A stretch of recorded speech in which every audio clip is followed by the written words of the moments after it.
Le lieu d'abord, aussi paisible qu'à l'époque de Louis de Funès. Le musée s'est installé dans l'ancienne bergerie du château de Clermont, château où l'acteur vécut jusqu'à sa mort en 1983. À l'époque de Louis de Funès, c'était même une étable. Et juste à côté, il y a l'orangerie qui, elle, servait effectivement à abriter les orangers pendant la période hivernale.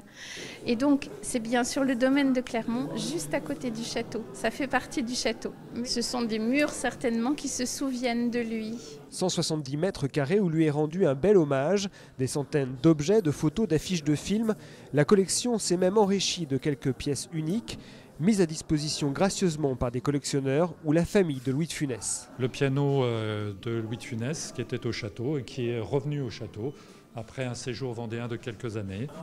Dans les nouveautés toujours, des objets venant des aventures de Rabbi Jacob, donc le chapeau et les nattes que porte Louis de Funès dans le film. Les fans et les curieux venus nombreux pour cette ouverture apprécient. On est à 800 km, donc du coup on a dit allez on part en vacances en Vendée pour aller voir le musée de Louis de Funès. Et on n'était pas de son époque, mais on rigole toujours sur ces films. C'est un grand homme, on a besoin de rire, on a besoin de Funès.